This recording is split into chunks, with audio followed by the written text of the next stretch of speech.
back to your channel, Canada Expresso. So guys, thank you first of all for the response to our last video, and it gives really great encouragement to us. Now in this video we are going to be talking about two of the very important lists which can prevent you lots of dollars, lots of money, and in respects to the duties and the payments that accompany when you are bringing goods to Canada. Watch this video till the end before you start packing your bags. Yes, because we are saving the most important tips for the end. So guys, we're going to be talking about two major lists, which is goods to follow and goods accompanying. So जब भी आप Canada आते हो तो आप कुछ सामान अपने साथ लेके आ रहे होते हो for your first visit, and then in subsequent visit जब आप इंडिया जाते हो आप लेके आते रहते हो अपना सामान. आपने अपनी होम कंट्री में जो सामान जैसे घड़ियाँ है, ज्वेलरी है, हमारे इंडियंस को बहुत शौक है ज्वेलरी लेने का. सो हम लोग जो इकट्ठी करते हैं ये चीज़ें, ये ऑब्वियसली टैक्स पेड मनी से हमने इकट्ठी की हुई है. So when we are coming to Canada, हमारे को यहाँ पे ड्यूटीज़ उसके ऊपर ना पे करनी पड़े. And by the law in Canada, if you own something you can bring it to Canada with you since you are migrating to Canada, and it can be not part of any taxation or any duties. Yes guys, एक चीज़ बहुत important है इसमें कि ये दो list होती हैं. एक जो सामान आप अपने साथ ला के आ रहे हो, दूसरा वो जो आप बाद में लेके आओगे. ये दो डिफरेंट लिस्ट हैं और अलग अलग नाम से और अलग अलग बनती हैं, और इनकी आपको दो हार्ड कॉपीज अपने हैंड बैग में या हैंड कैरी लगेज में रखनी है अपने साथ, क्योंकि आपको वो इमिग्रेशन पे दिखानी पड़ेगी. इसका फॉर्मेट कहाँ से मिलता है, ये लिस्ट किस तरीके से बनानी है? IRCC से जी, ये वेबसाइट है, इसका लिंक हमने डिस्क्रिप्शन में दिया हुआ है. ये दोनों फॉर्म्स आपको ऑनलाइन जाकर के मिल जाएंगे. Right. So what are these forms? These forms are BSF 186 and BSF 186A, which so is guys, goods you can to Google follow. also. Yeah, you can Google it also, but we'll put the names of the list here on the screen, 186 and 186A. So guys, जो ये जो list है ना, ये बड़ी important इसलिए है क्योंकि जब भी आप जिस भी पोर्ट ऑफ एंट्री पे आप आ रहे हो, चाहे वो ओंटारियो में है, चाहे BC में है, चाहे अल्बर्टा में है, आप जिस भी एयरपोर्ट पे फर्स्ट लैंड कर रहे हो, आपको वहीं पे ये CBSA जो सेंट्रल बॉर्डर सिक्योरिटी जो एजेंसी है कनाडा की, जो कि ड्यूटीज़ और इंपोर्ट ड्यूटीज़ पे डील करती है, उसके ऑफिसर से आपको स्टैंप करानी है at the time you are getting your COPR stamp. That is irrespective of कि आप सॉफ्ट लैंडिंग कर रहे हैं या परमानेंटली आ रहे हैं. This Because, is the first time that you land here and you get your visa stamped. You have to get these lists stamped as well. Because you get this one shot. You Only have to one do it shot. on, yes. So Ravneet, let's talk about the goods accompanying, which is 186. Right. See, ये form बहुत ही simple सा है. आपको website पे इसका format मिल जाएगा. हमने screenshot भी इसमें लगा दिया है. This has to have a complete list of goods that you are carrying with you when you are bringing in for the first time. It should have everything. A comprehensive list of your clothes, utensils, medicines, laptops, any electrical gadgets that you have. So I have given you जो अपने साथ है आपके bag में. जी, जो आपके साथ है, including the jewelry that you are wearing or carrying on your person at the point of time.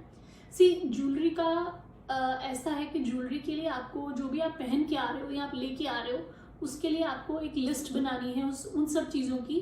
उनकी एक फोटोग्राफ खींचनी है और एक गवर्नमेंट अप्रूव्ड वैल्यूअर से उनकी वैल्यू डलवा करके उसको कैनेडियन डॉलर्स में कन्वर्ट करके अप्रॉक्सीमेटली सही, लेकिन आपको लगा के लानी है, क्योंकि ये चीज़ें आपके इन पर्सन आपके साथ आ रही हैं. और आप कल को कभी बाद में ला रहे हो या अभी साथ ला रहे हो तो वो कहेगा कि नहीं आप इस पे तो इंपोर्ट ड्यूटी दो बिकॉज आप गोल्ड लेके आ रहे हो, लेकिन as an immigrant you can get it done. ये दो सेपरेट लिस्ट बनती हैं. एक जो आप अभी लेके आ रहे हो और गुड्स टू फॉलो में एक और लिस्ट बनेगी similar. Other than that, the medicines that you are bringing in, for medicines please carry the prescriptions and the bills. Add them to your goods accompanying list. Okay, silver jewelry is not to be valued at the valuers. You can bring it like that, but you do have to mention it. List में आप जरूर लिखो. घड़ियाँ, electronic items, घड़ियाँ, watches, iPads, laptops, जो भी है, you have to mention all of them. You have to mention their brand, their make, their serial numbers, which is mostly there on all the electronic gadgets nowadays, and you have to give their approximate CAD value as well. Yes, आपको Canadian dollars में उसको convert करना। और guys ये जब भी list रखो उसको अपने हैंड कैरी में ही रखना, क्योंकि जैसे ही जब आप पोर्ट पे लैंड करते हो ना एयरपोर्ट पे, तो आपको जैसे ही आप कस्टम्स क्लियर कर रहे हो, इमिग्रेशन क्लियर करके इधर आते हो, तो you are directed to this customs department CBSA का। वहाँ पे ये लिस्ट आपने CBSA ऑफिसर को देनी होती है, और इसका फॉर्मेटिंग बिल्कुल जैसे लिखा हुआ है वैसे होना चाहिए। आपके स्क्रीन पे हमने स्क्रीनशॉट्स दिए हुए हैं of our list, you can pause and see that and make your list accordingly, और उसको कैड में कन्वर्ट करके और वहीं पे आपको उस ऑफिसर से साइन कराना है। सो जो लिस्ट कंपनी है, रवनीत ने आपको बताया है, so that the goods that you are bringing in do not incur any duty, Right. but there is stuff left behind at home which you will get in subsequent visits back home. आप गए जाएंगे, अब 6 महीने बाद गए, 8 महीने बाद गए, आप लेके आओगे। इसके लिए लिखती है लिस्ट 186A जो आपने पहले स्टैम्प करवानी है। तो before you start packing your bags, separate out your stuff कि आप अभी क्या लेके जा रहे हो, बाद में क्या लेके आओगे, उनकी अलग अलग लिस्टें बनेंगी। वो 186 में आ जाएगी जो आपके साथ आ रहा है। 186A जो है वो अकम्पनी करता है, तो उसके बारे में आपको प्रजीत बताएंगे। 186 जो 8A है वो कंपनी नहीं है, that is goods to follow actually. तो जो गुड्स टू फॉलो होने वाले हैं जो आपके घर में रह गए हैं, उसकी भी एक लिस्ट पूरी बनेगी। चाहे उसमें आपकी वॉचेज आप छोड़ के आ रहे हो, आप कोई अपने 2 लैपटॉप थे 1 लेके आ रहे हो, आप ज्वेलरी बहुत सारी, क्योंकि आप पहली बार ही आ रहे हो, अपने रेंट पे रहना, आपको पता नहीं होता, आप लेके नहीं आते हो, it doesn't make sense also. India में आपके पास ज्वेलरी पड़ी हुई है, वो सारी की सारी डॉक्यूमेंट करो, गवर्नमेंट अप्रूव्ड जो वैल्यूअर है उससे वैलिडेट कराओ और उससे अटेस्ट कराओ, और वो ज्वेलरी की लिस्ट अलग बनाओ, और बाकी इलेक्ट्रॉनिक गैजेट्स, होम यूटेंसिल्स, बड़े सारे आप बर्तन हैं जो बाद में लेके आओगे, आज नहीं, 1 साल बाद नहीं, 2 साल बाद नहीं, 3 साल बाद लेके आओगे। सो वो एक लिस्ट है which is known as goods to follow. उसमें चाहे आपके कपड़े भी हैं, महंगी आर्टिकल्स हैं, कुछ घर का सामान है, whatever you think is precious, and you might get it in subsequent years. Make a comprehensive list, because एक बार ये लिस्ट आप इमिग्रेशन करते वक्त स्टैम्प करा लेंगे, इसके अंदर आप कुछ भी और ऐड नहीं कर सकते हो। और आप जब मर्जी आओ, फिर उसके बाद आप चाहे 4 साल तक आ रहे हो, आपके पास वो लिस्ट है ना, आप वो आइटम ला के दिखाओ। अब बोस के स्पीकर्स हैं, हम लोग खुद छोड़ के आए हैं, सो दो speakers we have put in the list of goods that will follow. अब कल को मैं जब वापस जाऊंगा तो मैं वो I can bring that Bose speakers to Canada and I will be liable to pay no duty on it. Exactly. और जो भी लिस्ट आप स्टैम्प कराने के लिए प्रिपेयर कराते हो, make sure you have 2 copies of it, because CBSA will keep 1 copy of it. 1 copy they will keep for their future references, and 1 copy you will have to keep, which you will need to carry every time you're going back home and bringing stuff. And we so will that you can scan कर लो, और भी अच्छा है।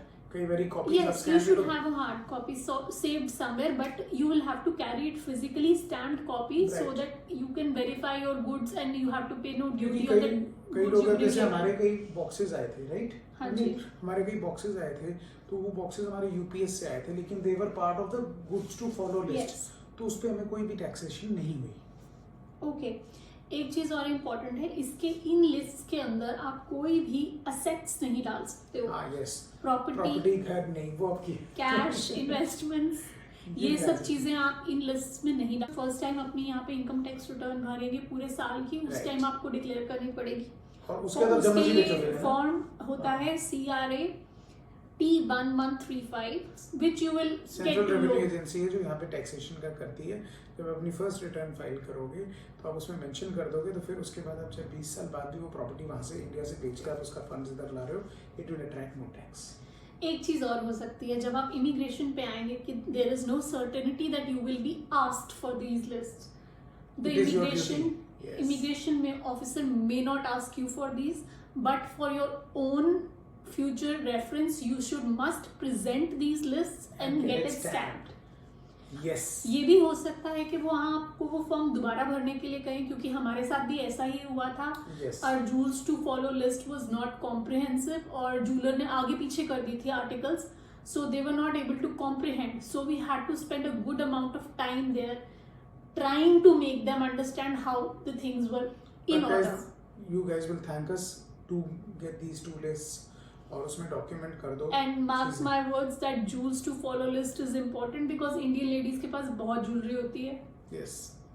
and you don't want to be paying hefty duty on the money that you've Absolutely. already spent. Absolutely.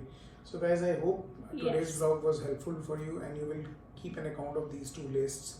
And the next one is very interesting to me. Yes, we will help you pack in the Yes. next one. We'll help you pack as well as we'll tell you the 5 most important things to do once you've landed and got these two lists stamped.